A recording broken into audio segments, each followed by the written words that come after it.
Kali ini kita akan membahas alur sebuah film yang berjudul Sin Island. Film yang dirilis pada tahun 2018 ini mengisahkan seekor Pinoy belasteran Pakistan yang kebetulan dia adalah seorang pramugari. Nah, karena kecantikannya itu, dia pun diduga nih ya, menjalin hubungan dengan seorang pilot. Padahal sebenarnya Doi punya suami cuy. Sampai akhirnya suaminya pun tahu kedekatan istrinya dengan sang pilot. Ia pun membalasnya dengan perbuatan yang lebih gokil cuy. Gokil pokoknya. Nah, tanpa berlama-lama lagi, langsung aja kita masuk ke dalam alur ceritanya.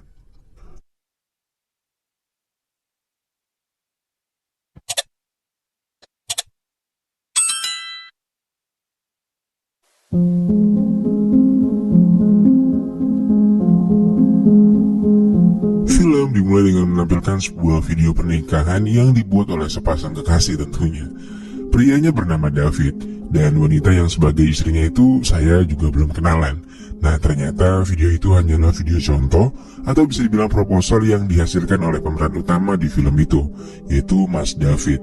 Dengan kliennya dia pun menjelaskan kalau hasil video pernikahannya nanti akhirnya akan seperti video barusan, penuh dengan haru dan romansa tentunya.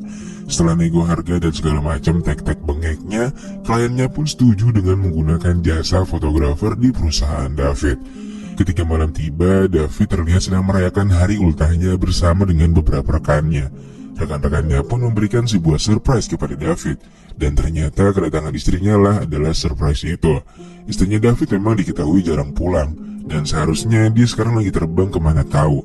Tapi khusus hari itu, istrinya pun meluangkan waktu untuk David. David yang sebenarnya udah lama gak nyangkulahan pun gak bisa menahan adik kecilnya yang udah berontak terus di dalam sangkar tuh. Alhasil acara belum kelar, David langsung ngajakin bininya untuk ngadu keong saat itu juga. Beberapa hari kemudian, David dan rekan kerjanya pun mulai bekerja untuk menggarap proyek yang baru deal kemarin dengan kliennya. Di sini ditunjukkan seorang asisten si David yang masih sangat muda menaruh tas yang berisikan folder-folder memori kerjaannya di pinggir kolam. Dan anjingnya gak lama kemudian ada seorang bocil yang iseng banget dan membuat tasnya nyemplung. Dan bener aja, hasil kerja mereka kandas begitu aja cuy. Hanya dalam satu kali tendangan oleh bocil FF ya kan. Nah, karena kesalahan asistennya David tadi, perusahaan David pun dituntut untuk membayar ganti rugi yang cukup besar. Nah, dikarenakan pusing karena gak ada uang perusahaan sebanyak itu, David pun dengan terpaksa menjual semua aset-aset pekerjaannya untuk melunasi ganti ruginya tersebut. Singkat cerita, 2 tahun setelah kejadian seram itu berlalu, kehidupan David seperti gitu-gitu aja. Mentalnya kayak kena gitu cuy, karena habis bangkrut kan. Dia pun kerjaannya cuma gabut, kayak beberes rumah, nyuci mobil, main IG, gitu-gitu doang lah. Khas pengangguran banget pokoknya. Sementara itu, Kanika yang baru aja kelar kerja sambil nenteng belanjaan barang branded gak sengaja menemukan mantan rekan kerjanya David yang sekarang foto-fotonya udah mejing di cover majalah nasional berkat karya-karyanya tentunya. Di sisi lain, David yang lagi buka IG juga nemuin postingan mantan rekan kerjanya itu jadi cover majalah. Sebagai istri yang baik, Kanika pun berusaha membantunya untuk kembali bekerja lagi. Tapi karena masih trauma berat dalam mengelola bisnisnya yang gagal itu, dia sepertinya ogah dan ketakutan sendiri tiap mau mulai pekerjaan. Dia pun akhirnya bilang kalau dia butuh waktu untuk memulai kembali bisnisnya itu. Malam harinya, Kanika terbangun dari tidurnya dan langsung turun ke bawah karena mungkin butuh udara segar cuy. Tapi secara tiba-tiba, di belakangnya muncul rekan kerjanya, yaitu si pilot yang tiba-tiba langsung mengajlugedangkan si Kanika itu. Tapi ternyata, itu cuma mimpi. Aduh, kalau beneran kasihan juga sih sama si David ya. Nah, keesokan harinya Kanika pun menceritakan mimpinya itu ke beberapa temannya. Tapi temannya rada-rada gesrek ini malah nyangka kalau sebenarnya pasti kejadian itu adalah keinginan terpendamnya Kanika. Karena memang di circle-nya mereka para pramugari ini pada demen banget gitulah sama si pilot yang berkarisma itu katanya. Keesokan harinya pas Kanika mau siap-siap terbang, tiba-tiba si pilot yang ada di mimpinya Kanika yang bernama Steven itu beneran datang dan langsung ngebawain tas tantengannya Kanika. Kanika pun cuma bisa senyum-senyum doang dan ngerasa kalau pilot ini perhatian banget nih sama dia ya kan.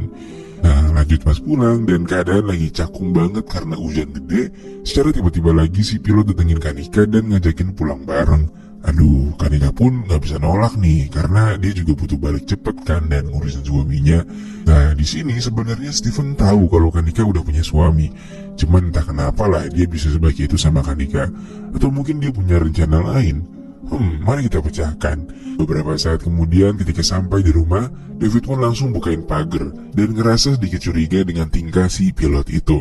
Namun kayaknya dia masih enggan membahas perkara ini. Nah, lanjut, sebagai seorang suami, David pun meminta untuk diangetin nih kan batang karetnya. Tapi karena kelelahan, Kanika pun langsung tidur setelah mandi. Nah, pas tidur kebetulan HP-nya Kanika ada notif tuh dari Steven. David pun langsung ngecek catatan mereka. Ada aneh-aneh nggak nih ya kan? Dan yang dilihat David di sini, Steven ini kayaknya perhatian banget sama bininya kan tuh. Dan tentunya hal itu ngebikin David jadi benar-benar insecure banget. Karena ya siapa yang nolak coba dideketin pilot good looking dan udah pasti tajir ini ya kan. Kira-kira gitulah isi pikiran David malam itu. Di suatu malam, Kanika diajak buat dinner sama Steven dan teman-temannya yang lain. David sendiri akhirnya memutuskan untuk ikut makan malam bersama. Dan kecurigaan ia pun semakin jelas karena tatapan Kanika dan senyumannya itu selalu tertuju pada Steven. Hal ini membuat David sebagai seorang suami cemburu besar. Dan begitu sampai di rumahnya, David pun marah-marah kepada Kanika. Dan bahkan dia menuduh Kanika sudah pernah digeprek sama si pilot itu. Dan tentunya hal itu membuat David menjadi sangat stres karena ngadepin istrinya yang penuh teka-teki itu. Dia pun langsung cabut dari rumah. Keesokan harinya David dibangunin nih sama si Emong, mantan rekan kerjanya dulu, yang mana semalam dia numpang tidur di rumahnya ya kan. Karena ngeliat kondisi David yang sepertinya butuh healing-healing santuy, Emong pun nawarin David voucher liburan ke sebuah pulau yang bernama Sin Island. Karena merasa pemberian rekannya itu boleh juga nih ya kan. Dan lagi stres banget, David pun akhirnya gas lah buat liburan sendiri ke pulau itu. Dia pun menikmati fasilitas pulau yang menenangkan itu. Sampai akhirnya senja berganti malam, dan seketika dia teringat Kanika melalui cincin pernikahannya yang gak henti-henti dia genggam. Nah, esoknya David pun terbangun dari tidurnya di pantai karena ketiduran kayaknya. Dia menyadari bahwa cincinnya menghilang. Dia pun lantas mencarinya. Nah, saat itu dari kejauhan David melihat neneng gelis yang lagi healing sambil olahraga yoga cuy. Tapi dia sadar nih, karena dia harusnya mencari cincinnya. Dia pun akhirnya ngelanjutin. Nah, karena keganggu sama suara kalengnya David, neneng tadi pun ngomel-ngomel karena David nyari cincinnya berisik banget cuy. Tapi untungnya cincin pernikahannya ketemu sih. Singkat cerita, pas malamnya David pun ketemu lagi nih di restoran sama si neneng yoga tadi. Sebagai permintaan maaf, David pun mau traktir dia malam itu. Nah, setelahnya mereka pun berkenalan dan ternyata namanya si neneng yoga yang asli adalah Tasya. Nako, weh, Tasha by the way. Mereka pun dengan cepat menjadi sangat akrab dan bisa ngecil bareng-bareng. Di sini rupanya Tasya adalah seorang desainer yang lagi healing ke Sin Island. Mereka pun lanjut nyantai sambil ngerileksin badan dengan jacuzzian. Nampaknya ada yang bangun, tapi sudahlah. Di sisi lain, Kanika yang masih menunggu pesan dari David hanya bisa terdiam karena pesannya yang tak kunjung dibalas. Esoknya, Tasya yang sepertinya mulai naksir dengan David pun kembali menghampirinya sembari meminta agar ia diajarkan teknik-teknik fotografi dengan maksud untuk menyemangati David agar ia mau kembali melakukan kesukaannya dalam memotret. Nah, di sisi lain si pilot tampan yaitu Steven terus melangsungkan gerakan bawah tanahnya kepada Kanika. Pria yang ternyata buaya itu menggombali Kanika dan terus meyakinkan bahwa dirinya adalah pria baik-baik. Sampai akhirnya buaya itu pun main-main ke kamarnya Kanika dan mencoba ngajakin perang sarung di bawah selimut.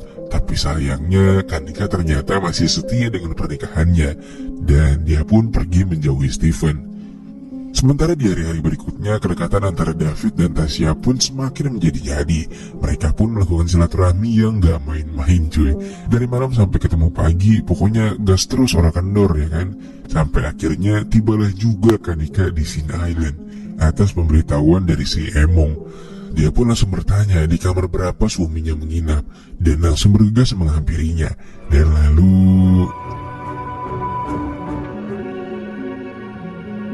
Kanika? It's not anytime soon, pero nakausap ko David. Oh, hi David. Tasya tiba-tiba datang menyapa Kanika cuy. Dia bilang kalau ada sesuatu miliknya yang ketinggalan. Dan ternyata kunci stangnya ketinggalan cuy. Ada benar-benar Dani si Tasya. Tanpa mengeluarkan sepatah kata pun, Kanika pun langsung memboyong David untuk kembali pulang ke rumahnya.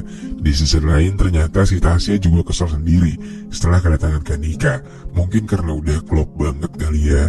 Singkat cerita, begitu sampai di rumahnya, tentu sudah dipastikan bahwa Kanika pun marah besar kepada David. Bahkan dia meminta untuk mengakhiri hubungan mereka.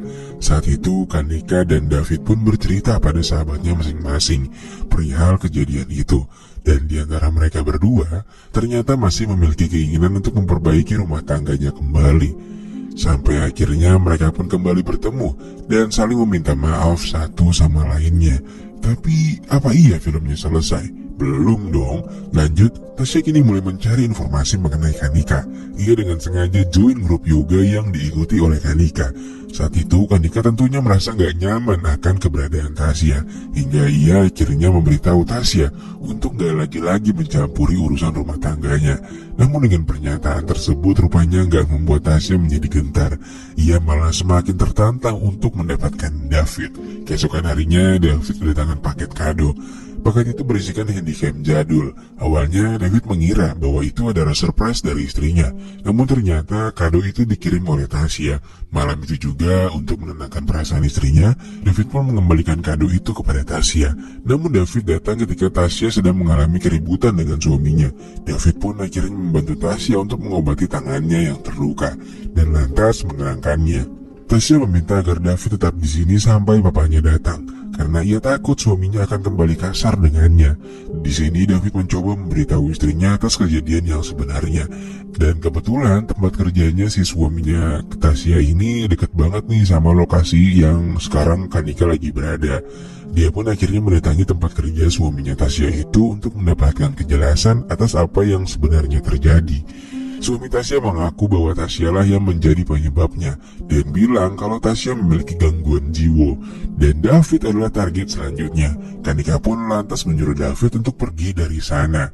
Keesokan harinya ketika Kanika sedang berjalan di parkiran mall, secara tiba-tiba Tasya menseruduknya. Beruntungnya Kanika nggak kenapa-napa saat itu. Dan akhirnya dia dan teman-temannya pun gantian dengan ngejambak Tasya saat ia sedang berjalan. Dan Tasya yang sakit hati pun segera membuat rencana tentunya. Esoknya saat David baru saja pulang sehabis nongkrong, ia pun dikejutkan dengan keberadaan Tasya yang menawan Kanika serta menodongkan beceng ke arahnya. Di sini secara nggak sengaja Tasya menekan pelatuknya dan mengenai lengan David. Dia pun panik dan langsung menyadarkan David. Sementara itu Kanika pun akhirnya lolos dan terjadilah baku hantam di antara mereka. Dan akhirnya dari kejadian itu Tasya pun meninggoy dengan sangat membagongkan. Dengan segala bukti rekaman CCTV, Kanika dan David pun terbukti nggak bersalah. Kejadian yang menimpa Tasya adalah pure karena membela diri. Beberapa bulan setelahnya terlihat Kanika dan David yang sudah mulai kembali bangkit dari keterburukannya. Mereka pun berhasil mengadakan pameran fotografi yang memuat hasil karya David Alpenliebe. Dan rumah tangga David Kanika pun juga kini semakin harmonis. Dan lalu film pun selesai.